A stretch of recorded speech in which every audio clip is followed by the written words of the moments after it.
श्री कृष्ण गोविंद हरे मुरारी, हे नाथ नारायण वासुदेवा। बोलिए हारे के सहारे कृष्ण प्यारे की जय। प्रिय भक्तों, श्रीमद् भगवत गीता के 17वें अध्याय के पश्चात आइए आपको सुनाते हैं 17वें अध्याय का महात्म। तो आइए भक्तों, आरंभ करते हैं।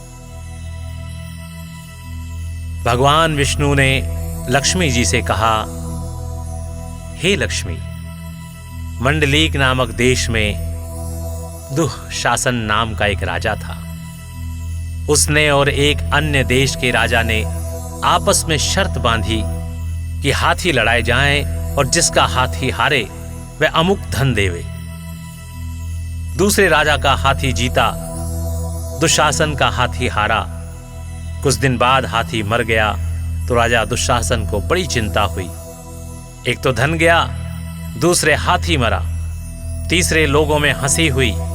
इसी चिंता में राजा मर गया। यमदूत उसे पकड़कर धर्मराज के पास ले गए। धर्मराज ने आज्ञा दी कि यह हाथी के मोह में मरा है, इसे हाथी की योनि दो। हे लक्ष्मी, राजा दुःशासन संगल द्वीप में जाकर हाथी हुआ। उस राजा के बहुत हाथी थे, उनमें आया। पिछले जन्म की उसे याद थी। कुछ दिनों में राजा के पास एक ब्राह्मण आया। उसने राजा को एक श्लोक सुनाया। राजा बड़ा प्रसन्न हुआ और कहा, हे ब्राह्मण, तुम्हारी जो इच्छा है वह मांगो।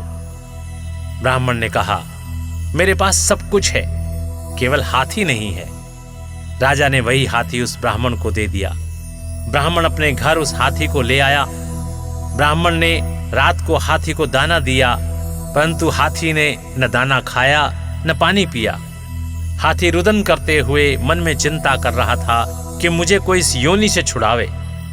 ब्राह्मण ने महावत को बुलाकर पूछा कि इस हाथी को क्या दुख है जो खाता पीता कुछ नहीं है। महावत ने देखकर कहा, इसको कुछ नहीं है। तब ब्राह्मण ने राजा से कहा। राजा उसको देखने के लिए आया। राजा ने अच्छे अच्छे वैद्य और महावत बुलाकर सबको हाथी दिखलाया। उन्होंने देखकर कहा, हे महाराज, इसको मानसिक दुख है, देह का दुख नहीं है। तब राजा ने कहा, हे हाथी, तू ही बोल, तुझे क्या दुख है। परमेश्वर की शक्ति से मनुष्यों की भाषा में हाथी ने कहा, हे राजन, आप बड़े धर्मज्ञ हैं और ये ब्राह्मण भी धर्मज्ञ है। इसके घर का अन्न वह खावे जो बड़ा धर्मज्ञ हो। मुझ जैसा अधम क्यों कर खा सकता है। तब ब्राह्मण ने कहा, हे राजन, आप अपना हाथी वापस ले लो। राजा ने कहा, दान की वस्तु मैं फिर लौटा कर नहीं ले सकता। हाथी ने कहा, हे ब्राह्मण, चिंता मत कर, तू मुझे गीता के 17वें अध्याय का पाठ सुना। ब्राह्मण ने ऐसा ही किया। हे लक्ष्मी, पाठ सुनते ही तत्काल हाथी की देह छूट गई और उसने देव देह पाई। स्वर्ग से विमान आया।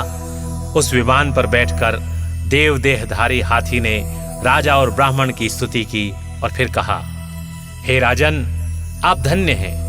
आपकी कृपा से मैं इस अधम देह से छूटा हूं। फिर राजा को अपने पिछले जन्म की कथा भी सुनाई और उस विमान में स्वर्ग चला गया।